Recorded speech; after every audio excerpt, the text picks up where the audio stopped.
Auch heute wieder live von den Farbe. Herzlich willkommen auf meinem Kanal, Zubeltier Finanzkanal. Wunderbar, dass ihr alle wieder mit dabei seid. Heute geht es um das Thema Inflation. Und ist alles wirklich schon vorbei? Wird alles so wie früher sein, vor dieser Phase? Herr Flassbeck hat auf seinem Blog relevante Ökonomik wieder einen rausgehauen und hat einen Artikel veröffentlicht, der also genau das bestätigt, was er vor Monaten schon gesagt hat im letzten Jahr. Es gibt nur Inflationsschocks. Und es ist keine lohnpreisgetriebene Inflationsspirale. Und ob das wirklich so ist und welche Fazits ich aus diesem Artikel gezogen habe, das schauen wir uns gleich an. Es geht auch schon los. Viel Spaß. Hallo, schön, dass ihr alle wieder mit dabei seid. Ich finde ja mittlerweile Heiner Flassbeck super spannend. Er hat hier wieder mal einen Artikel rausgehauen auf seinem Blog Relevante Ökonomik und ich dachte mir, wir müssen kurz mal drüber sprechen und uns den anschauen.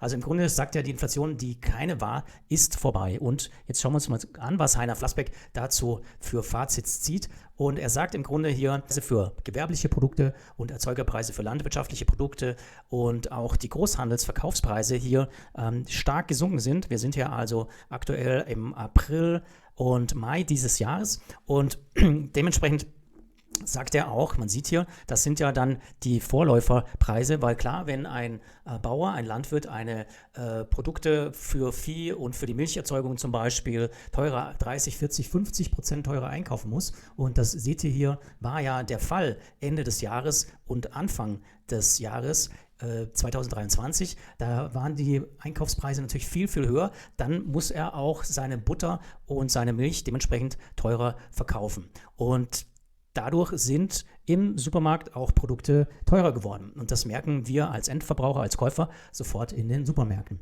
Also diese Preise sind jetzt aber stark gesunken und dadurch ist eigentlich diese Kurve Verbraucherpreise, die jetzt noch leicht im Absinken ist, nämlich auf 7%, hier auf die Seite des Bundesamt für Statistik gegangen und habe hier mal die aktuelle Inflationsrate aufgerufen. Also wir sind bei noch plus 7,2% im Vergleich zu dem Bemessungszeitraum im Jahr zuvor. Und wir waren ja mal in der Spitze bei 9 bis fast 10%. Also sind diese Verbraucherpreise jetzt mit dem Warenkorb hier langsam gesunken. Aber was bedeutet das jetzt? Folgendes Fazit: Die Preise für die Herstellung in der Industrie und Landwirtschaft und im Großhandel gehen nach unten. Wir sind hier fast schon bei 0% Steigerung im Vergleich zum Vorjahreszeitraum und es wird auch noch weiter fallen. Das könnte jetzt ein signifikanter Hinweis sein, den Heiner Flassbeck vor ein paar Monaten schon erwähnt hat, dass es sich hier um Inflationsschocks handelt und keine nachhaltige Lohnpreisinflation, die wir hier bekommen werden. Was haben wir noch hier in dem Artikel? Also die Änderungsraten verschiedener Preisindizes und die hat er hier auch nochmal aus dem Statistischen Bundesamt, glaube ich, zusammengefasst. Also die sagen nichts anderes. Es ist einfach hier, die Großhandelspreise, Erzeugerpreise gehen stark nach unten, gehen bei 0 sogar jetzt hier auf die Nulllinie und 0% und die Verbraucherpreise sind leider noch etwas oben. Kurz auf Butter. Butter kauft sich jeder mal so im Supermarkt immer wieder ein. Ich habe mir hier die Butter von diesem Supermarkt hier ausgesucht und jetzt gehen wir mal in den Inflationscheck und hier tatsächlich wurde im April noch die Butter zu 2,09 Euro verkauft und das ist eine Steigerung von 10%. Zum Mai kann ich sagen, ich habe hier mir die Preise im Supermarkt angeschaut, da lagen wir im Mai bei denselben Preisen wie im Anfang Januar letztes Jahr bei 1,49. Also aktuell haben wir tatsächlich, ich versuche es auch nachher nochmal einzublenden hier, den aktuellen Preis von Butter im Supermarkt für Penny ist das 1,49 Euro. Für ein anderes Produkt, das ist nämlich die Bon Maman.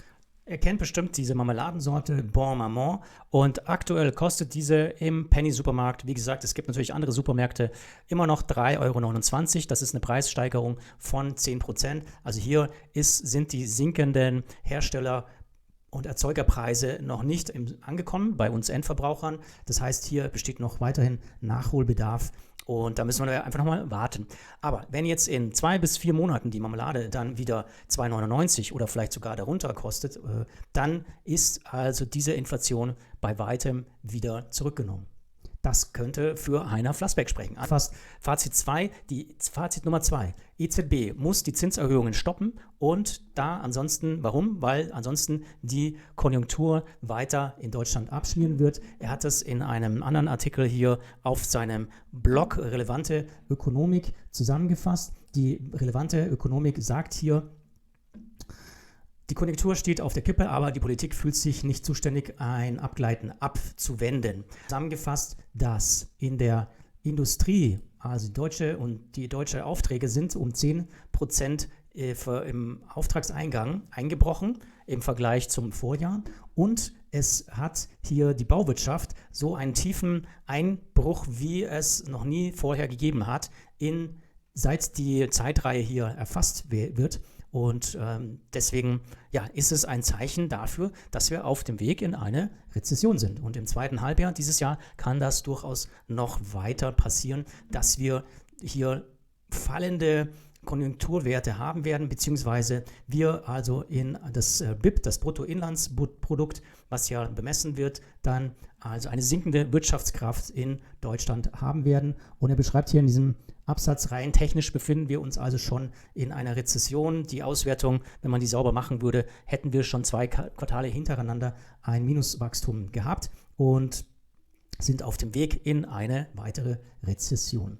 So, das sind die Fazits von Heiner Flassbeck. Ich finde den Mann super spannend. Was sagt ihr? Schreibt doch mal unten in die Kommentare, wie ihr das seht. Ist das jetzt eine Bestätigung von Heiner Flassbecks Theorien und bestätigt auch natürlich durch die Zahlen der Statistiken, dass es einen Inflationsschock nur gab und die Inflation ist bald vorbei. Was glaubt ihr dazu? Und ich bin gespannt und bis bald. Danke euch. Ciao, ciao. Und das war's auch schon in aller Kürze. Ich hoffe, das Video hat euch gefallen. Lasst mir einen Daumen hoch da, abonniert meinen Kanal und es bleibt investiert. Bis zum nächsten Mal. Danke euch. Ciao, ciao.